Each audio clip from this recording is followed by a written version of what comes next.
for watching Blitz. I'm Brian Carter here at Rabun County High School with DeeDee Dillard, legendary coach of the Rabun County Wildcats. I know you don't like when I say that, but it's true. Thank you so much for your time. Really appreciate it. I always love having the chance to talk about your program. Yeah, we're glad to have you. I know the girls, they're a little nervous, but excited at the same time. They do really well, and this isn't anything unusual to see you go off on a 16-game win streak to open the season, but it's not something we see every year either. I mean, we've seen it before from your program, but what is that like when you're in the midst of that and dealing with the hype that surrounds the program? I know you don't like hearing the numbers of the rankings and things like that, but it does come with the territory. What's it like as a coach when you're going through that? Well, I think there's a healthy balance. I mean, you obviously want the girls to be excited about winning. That's why we do what we do, and at the same time, you don't want them to become complacent, and I think that we saw that a little bit this year. Just the more you win, and there were, I thought, games that we didn't play very well, but we were still winning, and so I think as a coach, you worry, are they thinking it's okay to not play as well as long as we win, and that's not the standard that we want here. So I think it's like a balance of trying to be excited about that, but understand that we still have lots of room for improvement. And I had a team, I think back in, I want to say 2011-ish, we started the season 17-0, ranked number 1 in the state, and we finished the season, our last 12 games, 6-6. Got upset in the first round of the state tournament. So it's a thing that I try to keep them grounded to. We have not arrived. We have a lot of work left to do. Right. This record means nothing right now, and so I think I've just tried to keep them grounded. Like, it's not really how you start, it's how you finish. And that's never been more true than this year. Yeah, that's a great history lesson, too, to use that. I know that it's not fun to recall that, but it is what it is. And I know my former players will hate that I'm bringing that up, but it's true, and it's something that, we've talked about a good bit. Yeah. And, but I think until you actually experience a loss, it's still kind of hard to gauge where your team is. So and unfortunately the 16-game win streak came to an end with Putnam. That was a tough game. You knew that was going to be tough going in.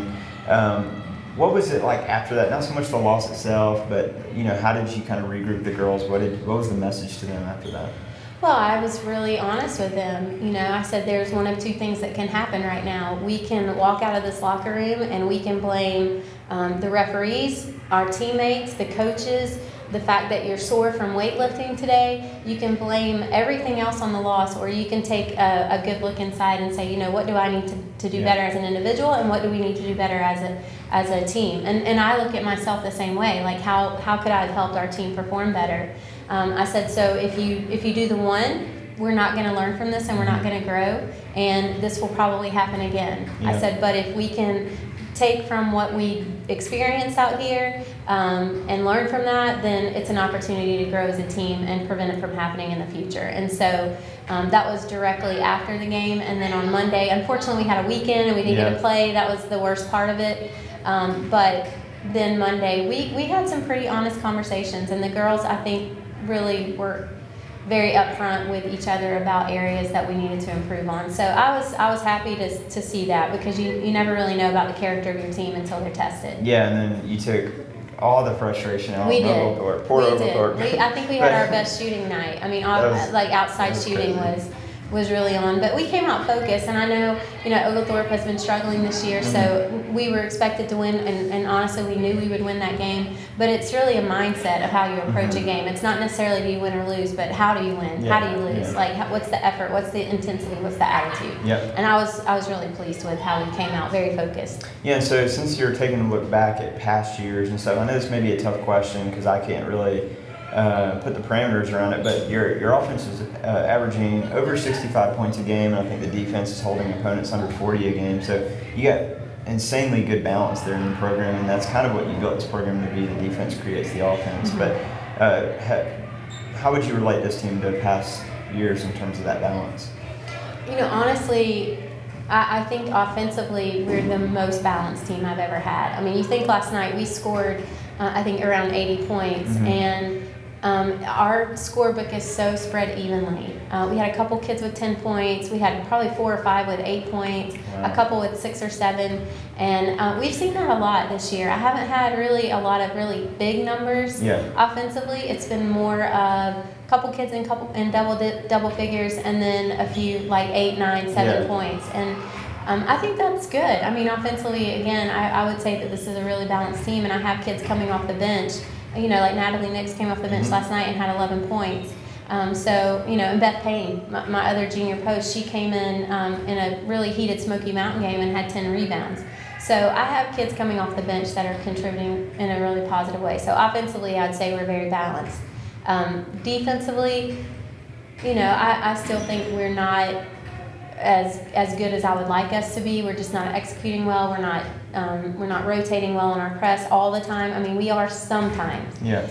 But sometimes we'll get you beat, and so that's something that we're working towards. And I think we saw that at the Putnam game. Just getting lost in defensive rotation kind of allowed Putnam to get some easy baskets early on. We tightened up as the game went on, but unfortunately, you know, we gave them a pretty big cushion. Yeah. And now you kind of hit on some of the key players you've had this year and the ones that have been really good role players. And one that's kind of stepped out this year has been Gracie Deed. So we knew Destiny, we knew what to expect from her. We know what to expect from Lakin and a number of the other girls. But Gracie's just kind of come out this year and really showing up really well. What would you say about how big her play is for this team? Yeah, it's been huge. I mean, she's able to do a little bit of everything. I mean, she's really long, and so she's at the front of our press, which has created a lot of turmoil for teams because she's so long. And she's smart. I mean, I think what people don't understand is she has a really high natural IQ in basketball. And, her, you know, my husband always says, you know, she's probably one of the most naturally gifted basketball players that I've ever coached, and I would say that's true. So I think for her, it's just maintaining confidence in who she is as a player, because I think she puts a lot of pressure on herself to do well.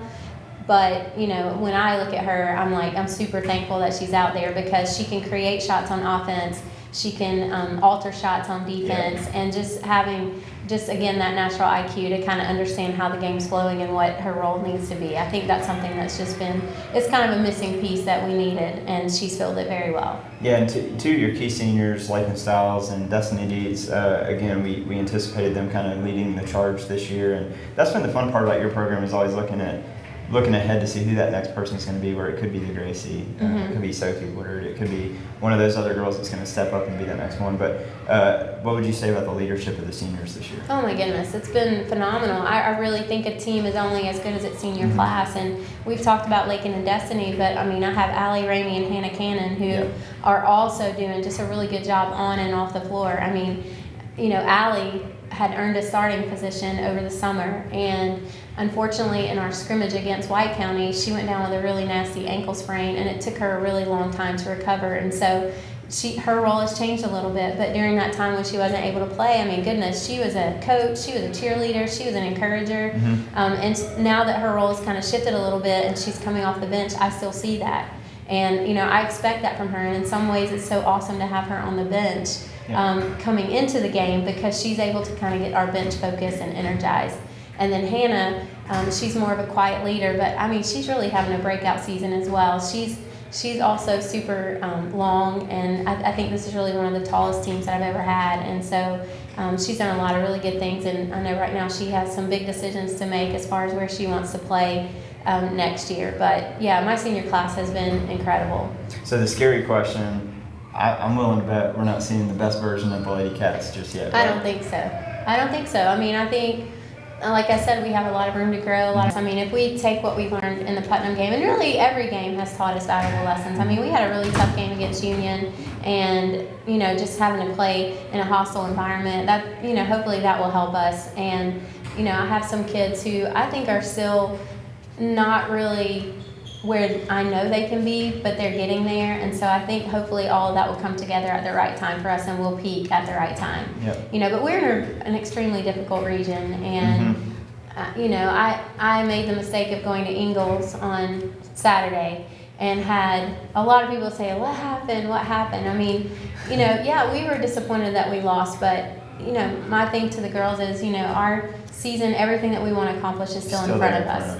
And so we can't get distracted by a loss. And it's, you know, it's a good place to be, where if you lose one game, everyone's like, what happened? Yeah. But at the same time, it's part of that process, and if we learn from it, then I'm pretty excited to see where we can go. Well, like always, I'm excited to see how it all pans out at the end of the year, hoping we can get back to the state championship this year. That'd be awesome. I hope so. I mean, there's a lot of basketball left to be played, and Yep. we're taking it one game at a time. Yep. We have a tough Banks County away game this Friday, and they're playing really well right now. Yep. So that'll be tough for us, and really all of our region games are going to be tough, Always, every night. honestly. Yep. But yeah. Well, thank you so much for your time. Really appreciate it, Yeah. as always. Thanks, Brian.